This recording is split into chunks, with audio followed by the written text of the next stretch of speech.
UIDAI এর নতুন কোনো বিরাট বড় পদক্ষেপ আসতে পারে, নতুন কোনো অপশন যোগ বা আবার হতে পারে অ্যাড্রেস চেঞ্জে সিও যোগ ওয়েবসাইট থেকে।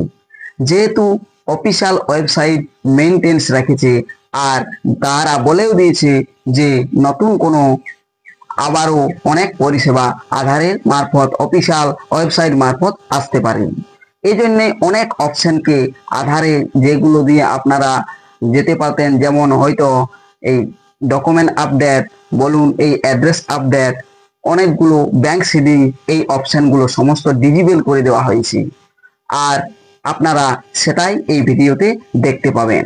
তাহলে দেখার বিষয় আছে যে আধারের অফিসিয়াল ওয়েবসাইটে নতুনত্ব কি আছে দেখা যাক। ভিডিওটি শেষ পর্যন্ত দেখুন।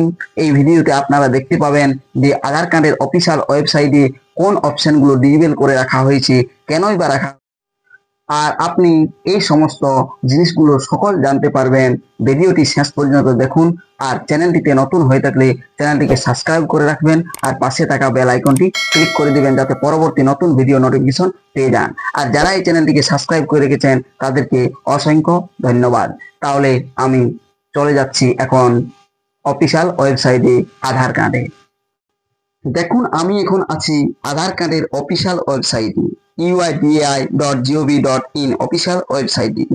ডান পাশে দেখুন যে লগ ইন অপশন ছিল আঙুল ছাপটার নিচে, সেই লগ ইন অপশনে ডিজেবল করে দেওয়া হয়েছে। এখান থেকে আর আপনি যে অ্যাড্রেস চেঞ্জ করতে পারতেন সেটা এখন আপাতত বন্ধ রয়েছে।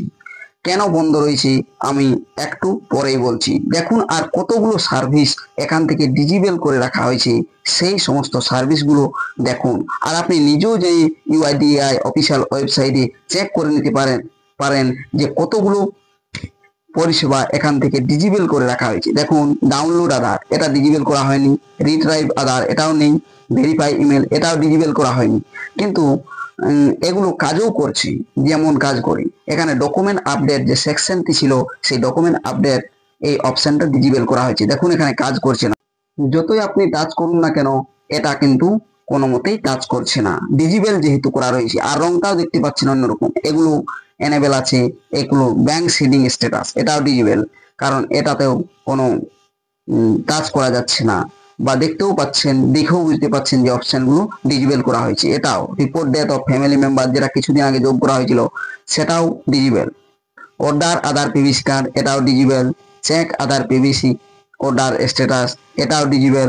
চেক এনরোলমেন্ট আপডেট স্ট্যাটাস, এটাও ডিজেবল। আর ডান সাইডে দেখুন চেক ডিজিট আধার ডিএক্টিভ, ওটা এনেবেল আছে। এগুলো এনেবেল আছে, কিন্তু এখানে গিভেন্স অ্যান্ড ফিডব্যাক, এটাও ডিজেবল আছে। এই অপশনগুলো আপনি দেখতে পাচ্ছেন না। কারণ কি? কারণ উপরে দেখুন একটু লিখে দেওয়া আছে, we are performing a schedule maintenance on my Aadhaar from 27/7/2025 12টা PM, 3/28/7/2025 8 AM, সকাল 8টা। This will have an impact on the availability of several service. We apologise for any inconvenience this may cause and thank you for your understanding. অর্থাৎ বলছি maintenance করা হচ্ছে এই আধার official ওয়েবসাইটে, এই কারণে এই পরিষেবাগুলো ডিজেবল করা হয়েছে। আর এখানে বলা হয়েছে যে this will have an impact on the availability of several service, অর্থাৎ কিছু অনেক সার্ভিস প্রভাবিত হতে পারে এই অফিসিয়াল ওয়েবসাইটে, সেই কারণেই এই কাজ চলছে। তাহলে আপনারা নিজের চোখে দেখতে পেলেন যে আধার কার্ডের অফিসিয়াল ওয়েবসাইটে অনেকগুলো অপশন ডিজেবল করে রাখা হয়েছে। এমনকি সেখানে বলে দেওয়া হয়েছে যে সার্ভার মেইনটেনেন্সের কারণে এই অপশনগুলো 27 তারিখ থেকে 28 তারিখ পর্যন্ত বন্ধ করা হয়েছে। এমনকি অনেকগুলো অপশনও হয়তো আপনারা পেতে পারেন এই ওয়েবসাইট থেকে। সেই কারণের জন্যই এই পোর্টালে ওই পরিষেবাগুলো ডিজেবল করে রাখা হয়েছে। এবার দেখার আছে যে কোন পরিষেবাগুলো এখান থেকে ওই অফিসিয়াল ওয়েবসাইট থেকে চলে যাবে আর কোন পরিষেবা আসবে বা নতুনত্ব কিছু আসে কিনা, সেটাই এখন দেখার। ভিডিওটি শেষ পর্যন্ত দেখার জন্য অসংখ্য ধন্যবাদ।